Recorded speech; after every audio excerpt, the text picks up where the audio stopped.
Hello students, आज हम करेंगे कॉल्स इन एरियर वाला टॉपिक। ठीक है, तो इसे समझते हैं। It often happens that some share holders fail to pay the amount of allotment और कॉल। ये कह रहे हैं कि ऐसा होने के बहुत चांसेस है कि जो शेयर होल्डर है वो अलॉटमेंट या फिर कॉल का अमाउंट ना दे पाए जब उसकी ड्यू डेट आ जाए। फॉर एग्जांपल, कंपनी है, कंपनी ने एप्लीकेशन के टाइम पे 2 रुपीज़ लिए, अलॉटमेंट के टाइम पे हम मान लेते हैं कंपनी 3 रुपीज़ के लिए कॉल करती है हमें, और फिर जब फर्स्ट कॉल के टाइम कंपनी 5 रुपीज़ लेती है। तो इसकी इतने सारे शेयर होल्डर्स होते हैं, तो इसकी पॉसिबिलिटी ज़्यादा है कि कोई ना कोई शेयर होल्डर की जो अलॉटमेंट की अमाउंट है, ठीक है, उसे पे ना करे जब वो हम ड्यू करें। मतलब कंपनी जब अलॉटमेंट मांगे तो वो ना दे पाए, ठीक है, या फिर कंपनी कोई कॉल मांगे उस टाइम वो पेमेंट नहीं कर पाए। तो ऐसी केस को हम बोलते हैं कॉल्स इन एरियर्स। ठीक है, अब आप कहेंगे एप्लीकेशन के टाइम पे भी अगर कोई ना दे पाए तो फिर तो उसे शेयर ही अलॉट नहीं होंगे। तो ये तो सबसे पहले हम एप्लीकेशन मनी को रिसीव करते हैं तभी हम अलॉटमेंट करते हैं। अगर कोई एप्लीकेशन मनी ही नहीं दे पा रहा है तो उसको तो शेयर ही अलॉट नहीं होंगे, तो ये तो हमें पढ़ना ही नहीं है। ठीक है, तो ऐसे केस में हम इसे बोलते हैं कॉल्स इन एरियर। ठीक है, तो अगर कोई आपसे पूछे तो आप बताएंगे कि जब शेयर होल्डर अलॉटमेंट या कॉल नहीं दे पाए उसकी ड्यू डेट पे, ठीक है, तो उसे बोलेंगे कॉल्स इन एरियर्स। ठीक है, when share holders fail to pay the amount of allotment और call when it becomes due, then it is known as calls in arrears. तो इसके दो मेथड होते हैं इससे डील करने के लिए। एक होता है without opening calls in arrears account, एक है by opening call in arrear account. ठीक है, अब दोनों मेथड का क्या डिफरेंस है वो समझते हैं। जो फर्स्ट मेथड है जिसमें हम कॉल इन एरियर अकाउंट को ओपन नहीं कर रहे हैं, उसमें क्या होगा, under this method there is no need to open call in arrear account. In such a case, the actual amount received from the shareholder is credited to the call account and the call account will show a debit balance equal to the unpaid amount of the call. इसमें क्या करते हैं, for example हमें allotment के time पे 10,000 rupees आने थे, ठीक है, लेकिन किसी शेयर होल्डर ने पे नहीं किया और हमें 8,000 ही रिसीव हुए। तो हम क्या करेंगे, कोई अकाउंट नहीं ओपन करेंगे अलग से, बस डायरेक्ट हम जब रिसीव करेंगे तब 8,000 ही लिख देंगे। ठीक है, मतलब जो अमाउंट हमने एक्चुअल में रिसीव किया है हम सिर्फ उसे ही लिखेंगे, अलग से जो ये डिफरेंस शो हो रहा है 2,000 का, इसके लिए अलग से कोई अकाउंट नहीं बनाएंगे। ठीक है, ये चीज़ हम एग्जाम्पल पे समझेंगे तो आपको ज़्यादा अच्छी समझ में आएगी। ठीक है, on a subsequent date when the unpaid amount is received, bank account is debited and the relevant call account is credited. और जब फ्यूचर में ऐसा होगा कि हमें ये जो अनपेड अमाउंट है, जो ये 2,000 है, ये अगर रिसीव होंगे तो हम दोबारा से वही एंट्री करेंगे जो हमने पहली बार रिसीव करते हुए की थी। मतलब बैंक में पैसा आएगा तो बैंक अकाउंट, और जिस अलॉटमेंट मिस हुई है तो अलॉटमेंट अकाउंट, और या फिर कॉल अगर कोई मिस हुई है तो कॉल अकाउंट, इसको हम क्रेडिट कर देंगे। ठीक है, सेकेंड मेथड है bye opening calls in arrear account. इसमें क्या करेंगे, जो ये डिफरेंस है 2,000 का, इसके लिए हम एक सेपरेट अकाउंट खोलेंगे जिसका नाम होगा कॉल्स इन एरियर अकाउंट। और जब भी कोई भी कॉल मिस होगी या कोई भी अलॉटमेंट का पैसा नहीं आएगा, हम इस कॉल्स इन एरियर अकाउंट में उसे ट्रांसफ़र कर लेंगे। ठीक है, and in a later date when the arrear amount is received, और फ्यूचर में जब हमें ये अमाउंट रिसीव होगी तब हम क्या करेंगे, बैंक अकाउंट को डेबिट करेंगे उतनी अमाउंट से और कॉल्स इन एरियर अकाउंट को हम क्रेडिट कर देंगे। ठीक है, तो बस ये डिफरेंस है इसमें कि इसमें कॉल इन एरियर अकाउंट नहीं खुलेगा, जब पैसा आएगा तब हम उसके लिए उसकी रेलिवेंट एंट्री कर देंगे, लेकिन जिसमें हम call in arrear account open कर रहे हैं उसमें जो अमाउंट हमारी ड्यू डेट पर रिसीव नहीं होगी उसे पहले हम कॉल्स इन एरियर अकाउंट में ट्रांसफ़र करेंगे, और जब फ्यूचर में वो अमाउंट हमें रिसीव होगी तब हम क्या करेंगे, कॉल इन एरियर अकाउंट को क्रेडिट कर देंगे। ठीक है, अब हम ये समझते हैं। सपोज एक क्वेश्चन है, x limited made a first call of ₹2 पर share on it's 10,000 shares. X limited है, वो अपनी फर्स्ट कॉल करती है जिसमें ₹2, एक कॉल कितने की है, ₹2 की। ठीक है, और कितने शेयर पे, 10,000 शेयर पे। एक शेयर होल्डर है जिसके पास है 500 शेयर्स, वो ये फर्स्ट कॉल नहीं दे पाया, मतलब कितना अमाउंट वो नहीं दे पाया, 500 इंटू 2, 1000 रुपीज़, ठीक है। लेकिन जब कंपनी ने अपनी फाइनल कॉल मतलब करी, फाइनल कॉल थी 3 रुपीज़ की, तो फाइनल कॉल का टोटल अमाउंट कितना आएगा हमारे पास 10,000 इंटू 3, ये कितना हो जाएगा 30,000, ठीक है। लेकिन जब कंपनी फाइनल कॉल करती है उस टाइम पे जो ये शेयर होल्डर है जिसके 500 शेयर्स थे और जिसने फर्स्ट कॉल पे नहीं की थी, वो अपना जो भी एरियर है वो पे कर देता है, ठीक है। अब हमें क्या करना है, जो ये ऊपर दो मेथड डिस्कस किए हैं, without opening call in arrear account और by opening calls in arrear account, ठीक है, इन दोनों का डिफरेंस हमें इस क्वेश्चन के थ्रू समझना है, ठीक है। अब हम आते हैं अपने डिफरेंस पे।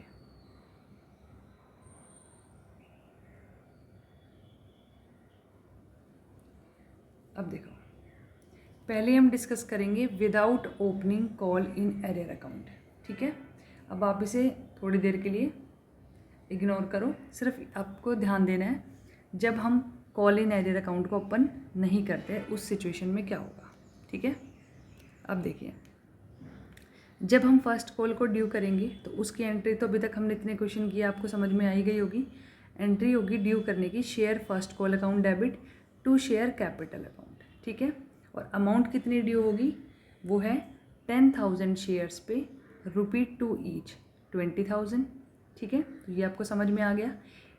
सेकंड है, जब हम ये फर्स्ट कॉल का पैसा रिसीव करेंगे, अब आपको क्वेश्चन में क्लियरली दिया हुआ है कि 10,000 शेयर होल्डर है, उसमें से 500 शेयर्स पे हमें फर्स्ट कॉल नहीं मिल रही है, तो 500 पे 2 रुपीज़ के हिसाब से 1000 रुपीज़ होते हैं, मतलब बाकी सब ने पैसा दे दिया है, ये 1000 रुपीज़ नहीं आया है। तो क्या करेंगे हम, क्वेश्चन है without opening call in arrear account, कि कॉल इन एरियर अकाउंट तो हम ओपन नहीं कर सकते, इसलिए जो जितना अमाउंट हमें एक्चुअल में रिसीव है, 19,000 रिसीव हुआ है, 1000 हमारा रिसीव नहीं हुआ है, तो जितना रिसीव हुआ है उतना ही हम शो करेंगे। तो bank account debit to share first call account 19,000, ठीक है। अगर फुल रिसीव होता तो हम यहाँ 20 करते, लेकिन 500 शेयर्स पे हमें अमाउंट रिसीव नहीं हुआ है, इसलिए मैंने यहाँ पे 19,000 किया है, ओके।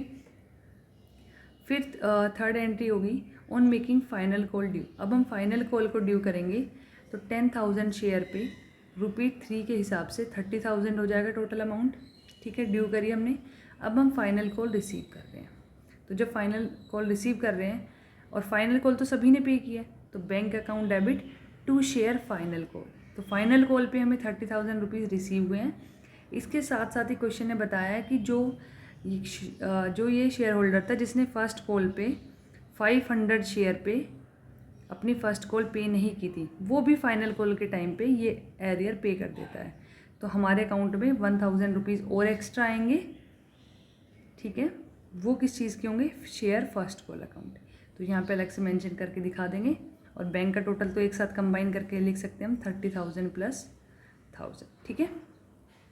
आई होप आपको समझ में आया होगा।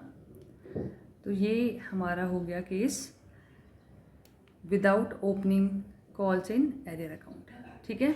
अब हम समझेंगे by opening call in arrear account, ठीक है, जब हम call in arrear account open करेंगे, ठीक है। तो देखो, जब हम फर्स्ट कॉल ड्यू करेंगे तो सेम एंट्री होगी, share first call account debit to share capital account 20,000। अब जब हम रिसीव कर रहे हैं फर्स्ट कॉल, तब हमने 500 शेयर पे 2 रुपीज़ के हिसाब से अमाउंट रिसीव नहीं किया है, उसको मैंने यहाँ पे डाल दिया है कॉल्स इन एरियर अकाउंट्स में, ठीक है। इसे डेबिट किया 1000 रुपीज़ से। फिर जब हम फाइनल कॉल को ड्यू करेंगे उसके लिए तो हमारी सेम एंट्री होगी, share final call to share capital 30,000, ठीक है। अब इन्होंने बताया कि ये कॉल इन एरियर जो था वो हमें फाइनल कॉल के टाइम पे रिसीव हो जाता है, तो बैंक में तो बैलेंस बढ़ के ही आएगा, तो बैंक अकाउंट को डेबिट कर दिया हमने 30,000 प्लस 1000 से। 30,000 तो हमारा फाइनल कॉल का अमाउंट था और 1000 हमारा कॉल्स इन एरियर वाला अमाउंट था, ठीक है। टू शेयर फाइनल कॉल में फिर हमने यहाँ 30,000 लिखा और यहाँ पे हम लिखेंगे टू कॉल्स इन एरियर्स, क्योंकि यहाँ पे कॉल्स इन एरियर को डेबिट किया था, तो अब ये हमें रिसीव हो गया, तो इसे हम क्रेडिट करके इसका इफेक्ट ख़त्म कर देंगे, ठीक है। अब एक शॉर्ट नोट भी पढ़ लेते हैं, यहाँ पे क्या लिखा हुआ है, whether the calls in arrear account is opened or not. The amount of calls in arrear is shown as a deduction from the amount of subscribed but not fully paid capital on the equity and liability side of the balance sheet. ये कह रहे हैं कि चाहे आप call in arrear account को open करें या ना करें, ठीक है, जो भी अमाउंट होगी उसे आप subscribed but not fully paid up capital में डिडक्ट करके शो करेंगे अपनी बैलेंस शीट में, ठीक है। ये कैसे शो होगी ये हम आने वाले क्वेश्चन में देख लेंगे। This account is closed when the amount of arrear is received और the relevant shares are forfeited. अब देखो दो ही चीज़ हो सकती है कि जिन्होंने अभी पैसे नहीं दिए, एक ऑप्शन तो ये कि वो फ्यूचर में देंगे, दूसरा वो नहीं देंगे फ्यूचर में और कंपनी उनके शेयर्स को फॉरफिट कर लेगी। तो जब तक ऐसा कुछ नहीं हो जाता जब तक इस अकाउंट को हम क्लोज नहीं करेंगे, ठीक है। तो जब ऐसा हो जाएगा तब हम अकाउंट को क्लोज कर देंगे, ठीक है। क्या हो जाएगा कि फॉरफीचर हो जाए या फिर जो हमें एरियर है वो रिसीव हो जाए, ठीक है, ठीक है। अब आएंगे हम अपने नेक्स्ट टॉपिक पे, interest on calls in arrear. ये वाला टॉपिक CBSE में तो नहीं है, अगर आपका है तो आपकी बुक में गिवन होगा, आप मुझे बता सकते हैं, मैं इसे कवर करा दूँगा अलग से, ठीक है। अब इसमें बताया हुआ है, थोड़ा सा पढ़ लेते हैं। The company is authorize to charge interest on calls in arrear at a specified rate mention in its article. ये कह रहे हैं कि कंपनी के पास ये अथॉरिटी है कि जो आप अपनी कॉल्स को टाइमली पे नहीं कर रहे हैं इन पे आपसे इंटरेस्ट चार्ज करें, एक स्पेसिफाइड रेट पे ही चार्ज करेगी, वो कंपनी को पहले अपने आर्टिकल में बताना पड़ेगा। From the due date to the date of actual payment, कब तक का इंटरेस्ट चार्ज करेगी कि जिस दिन पैसे देने थे उससे लेके जब आपने एक्चुअल में पैसे दिए, ठीक है, मतलब ड्यू डेट से डेट ऑफ एक्चुअल पेमेंट तक। But if the articles are silent, लेकिन अगर कंपनी ने अपने आर्टिकल में कुछ मेंशन नहीं किया है तो table F schedule 1 companies act बोलता है कि आपको जो इंटरेस्ट रेट है वो 10% तक आप चार्ज कर सकते हैं, इससे ज़्यादा आपको चार्ज नहीं करना है, ठीक है। However the directors have the right to waive the payment of such interest wholly और इन पार्ट। और इसके अलावा जो कंपनी के डायरेक्टर्स हैं उनके पास ये भी ऑप्शन होता है, वो चाहे तो पूरी इंटरेस्ट को वेव कर सकते हैं या फिर कुछ पार्ट उसका वेव कर दें, ठीक है।